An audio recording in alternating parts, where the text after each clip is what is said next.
Well, we're back on Better Living, and Jeremy Baumhower is back. We're talking about all things great in the Toledo area. There are a lot of great things going on here, aren't there? There's always great things. There's always been great things going on in Toledo. Thanks for having me back. Absolutely. You know, didn't fail last time. I'm very pretty in HD. You are very pretty. Very pretty in HD. And you fit on the TV screen. Barely. And my review after I was on last week, I always think like I'm so big that I'm going to eat. Like I look like I'm going, like I'm Godzilla, like I'm going, like you're prey. So it was just nice. Thanks for having me back. You're really tall. I'm not so tall. And, yeah, I can slunt. No. So there's some great things. Let's talk about what's great in Northwest Ohio. Well, the thing that Toledo had always been known for, the things that we made are from the Glass City to Libya Owens Glass to MASH and Tony Pacco's. Yeah. The late 70s, early 80s was really our defining decade here. And ever since that, we've had this like steady decline of population. But over the last year, within 2014, some really amazing things are happening. And I think it's 100% to do with social media. The one product that we do incredibly well here, besides our efficiency and our work productivity, is our heart. And I write about it a lot on iHeartGlassCity.com. But this year, 2014, has been something that we've been able to really showcase. And it wasn't elected officials. It wasn't those who are trying to market the city to the world. It was the Toledoans. So for our conversation today, I want to try to further inspire people to share these stories. Because Facebook and Twitter and Instagram really is a great vehicle for places like Toledo. And you know, I do think that probably these things have been going on the whole time, yeah. All this time. But because of Facebook, Instagram, Twitter, all of these social media outlets, we're able to showcase it a little more. People are able to find out about it. And the most recent story, as you'll see a picture in a second, was last week. Dan McKirk, who is a local guy who has Down syndrome, about 2 months ago had shared his birthday wish with his sister Colleen, and it was absurd, but he was Kid Rock's biggest fan, so he really wanted to have Kid Rock come to his 30th birthday party.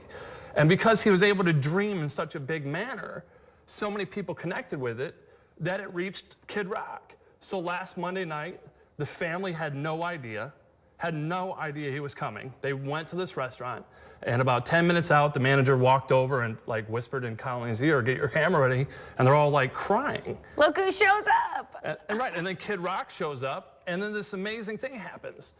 That video, they recorded a video with their phone, and it's been seen over 1.5 million people.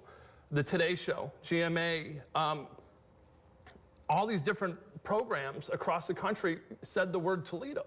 It puts us on the national spotlight. In a positive manner. In a magnificently positive manner. And there's a Kid Rock, there's two sides of this. Kid Rock, an incredible guy. Yeah. And he honors this wish. But it takes dreams, it takes people who are dreaming big to ask for something. So Dan McGurk's 30th birthday party really was another great moment for the city of Toledo in Northwest Ohio. Earlier this year, a couple of months ago, and this is just kind of like, I believe that these events are contagious. And Toledo, as I was saying about our heart, we have this ability to not be afraid to dream, not be afraid to do something on a grander scale. So I think it was August, or would have been June or May, the Gandy brothers, the two kids from Bedford. Now, it seems like it's Southeast Michigan, but anybody from here knows that's a mile from where I was raised. This Braden and Hunter, Braden, who's 14 years old, as you see, decided to put his 7-year-old brother, who has CP, on his back and walk to Ann Arbor. And once again, at that time, all these amazing things happen where it's, morning shows, national television shows, all these programs are showing their pictures, showing these things, and they're focusing on Northwest Ohio.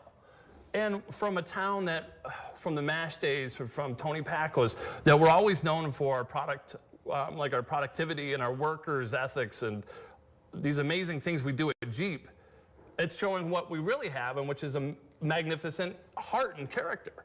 So the one that I loved, that I was able to share this year, I want to talk about this one, but I want to spend more time than we have right this minute, because this is a big story and it garnered national attention. It's still going. And it lasted for a long time, and you're right, it is still going. So I want to talk about that some more. The Gandy brothers truly touched my heart as a parent, but this next story really touched my heart, and I read what you wrote on iHeartGlassCity, and I will admit that I shed a few tears while reading it. So I want to talk some more about it. We're going to talk about Miles Eckert and what he did and all the attention it's got. When we come back, stick with us. We'll be right back on Better Living.